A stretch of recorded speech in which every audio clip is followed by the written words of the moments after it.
Assalamualaikum warahmatullahi wabarakatuh. Kembali lagi di Bawami Channel. Pada kesempatan kali ini BFC akan membahas tentang bagaimana caranya agar khodam pendamping tidak masuk ke dalam tubuh, tapi berada di luar tubuh. Nah, video ini sesuai dengan pertanyaan ataupun komentar yang masuk di kolom komentar BFC pada beberapa hari yang lalu mengenai bagaimana caranya supaya khodam pendamping itu tetap berada di luar dan tidak masuk ke dalam tubuh. Nah, bagaimana keseruan pembahasan pada video kali ini? Tonton video sampai selesai agar sahabat BFC semua tidak salah paham. Dan jangan lupa untuk klik tombol subscribe terlebih dahulu, lalu tekan tombol like, komen, dan share agar BFC terus berkembang dan dapat upload video menarik lainnya. Oke, libas.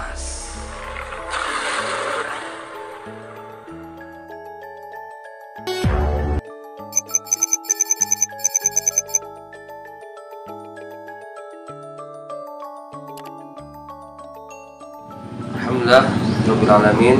Pada kesempatan kali ini BFC bisa kembali menyampaikan beberapa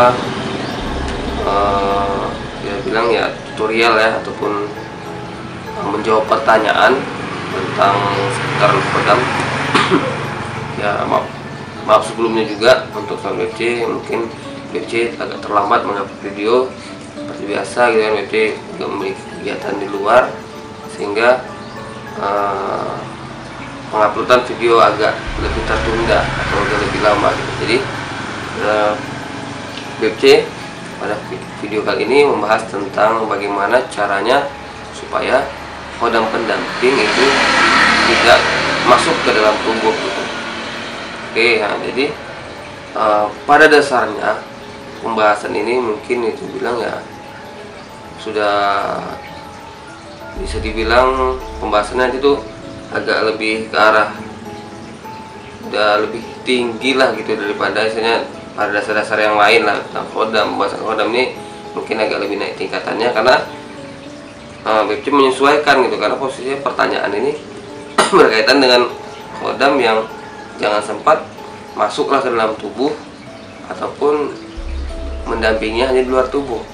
Dan ketika komentar ini masuk, BFC berpikir gitu kan, kalau ini dijawab pastinya mengarahnya ini pada dasarnya itu ke ilmu kayak ma'rifatullah gitu kan, ataupun mengenai Nur Muhammad gitu. Jadi mau tidak mau BFC ya cobalah membahas gitu, walaupun misalnya kadang BFC membahas ini ya ada rasa kurang enak gitu, karena posisinya kan takutnya nanti bisa ada kesalahpahaman, tapi mudah-mudahan sahabat BFC semua bisa memahamilah dengan baik gitu. Jadi pada tubuh kita ini sebenarnya jin ataupun setan tuh kayaknya bebas keluar masuk, karena darah kita ini adalah memang media ataupun rumah bagi mereka gitu. Darah kita, darah itu kan, darah kalau tidak salah saya di ilmu marifat itu ada saya kayak ilmu SIPA 20 juga 4 anasir gitu kan. Jadi darah ini kayak melambangkan api itu identik dengan setan, jin gitu. Jadi darah kita ini memang posisinya sarang bagi mereka gitu. Jadi bagaimana cara kita supaya menolak mereka masuk ke dalam tubuh?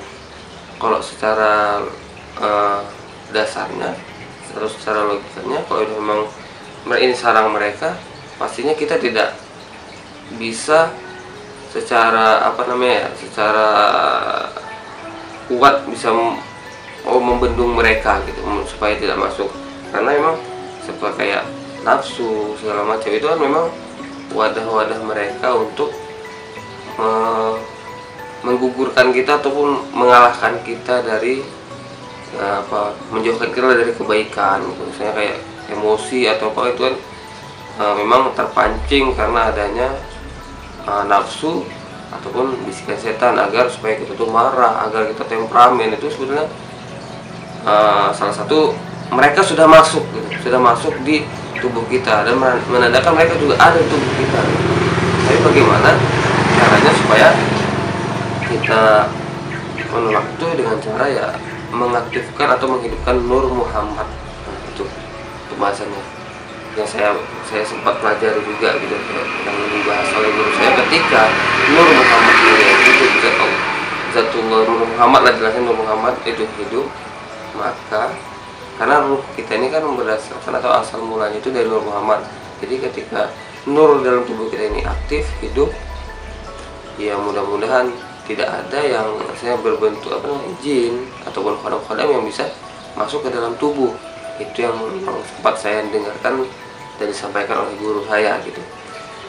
Ketika Nur Muhammad hidup aktif di dalam tubuh, maka mau bentuk pendamping apapun itu tidak bisa masuki tubuh kita dan mengaktifkan atau menghidupkan Nur Muhammad itu ya dengan cara yang mempelajari ilmu ma'rifatullahnya, lalu dengan berzikir, dengan bersolawat, dan itu tidak semudah yang kita pikirkan, tapi ada jalannya tetap itu. Dan banyak juga orang yang belajar ilmu ma'rifatullah ini untuk mengaktifkan Nur Muhammad ini banyak juga cobaannya dan ujiannya. Karena orang-orang yang belajar itu pastinya setan ataupun jin yang memang kafir ataupun ya jin kafir ataupun setan gitu kan tidak suka dengan orang-orang yang memang ingin mempelajari ilmu-ilmu untuk mengenal Tuhannya gitu, satu mengenal Rasulnya, sehingga mereka banyak cara untuk menyesatkan kita gitu. Jadi saya pribadi aja ketika dulu mempelajari ilmu ma'rifatullah memang banyak ya godaan, banyak juga misalnya cobaan gitu, dan paling utama itu di emosional gitu. Karena ketika kita marah itu aja kan berarti kan kita sudah seperti dikuasai gitu. Nah, jadi tidak semudah yang kita pikirkan. Tapi pada dasarnya semua manusia itu tetap tidak ada yang bersih dan yang berdosa semua, tapi ya kita tetap berusaha untuk menjadi yang lebih baik gitu.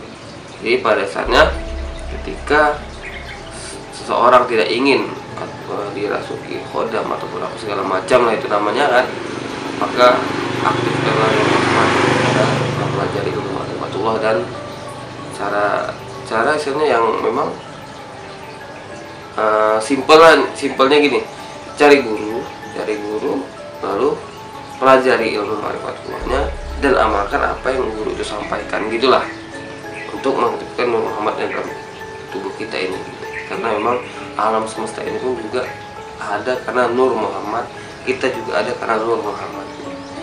Asal mula kejadian kita juga Nur Muhammad, ruh kita Nur Muhammad, makanya kita tidak bisa terlepas dari namanya Nur Muhammad dan Rasulullah SAW gitu.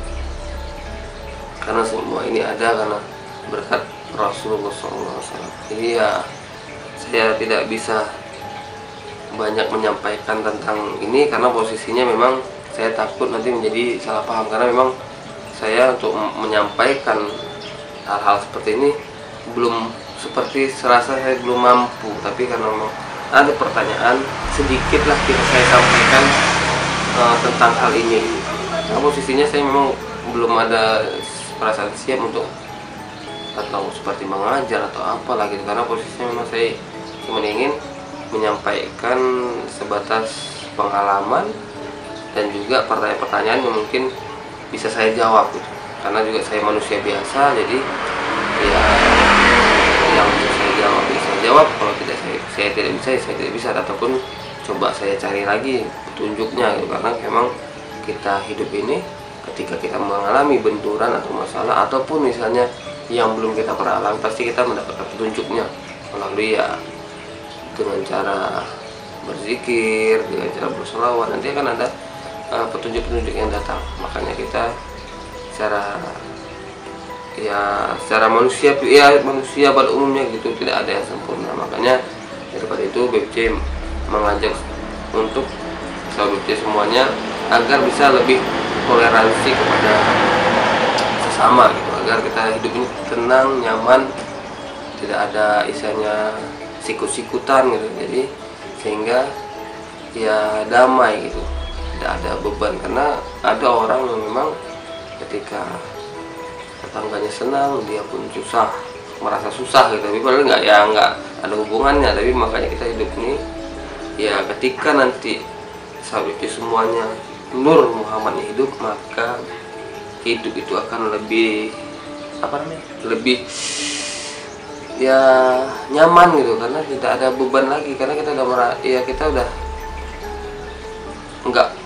nggak sempat memikirkan orang yang benci sama kita, ataupun orang senang beli ini beli itu, ya kita nggak, karena memang udah tahu gitu, kita paham gitu dengan diri kita sendiri asal mula dari mana gitu kan, dan apa yang kita harus kerjakan sebagai hamba gitu. Jadi mungkin aja yang bisa saya sampaikan.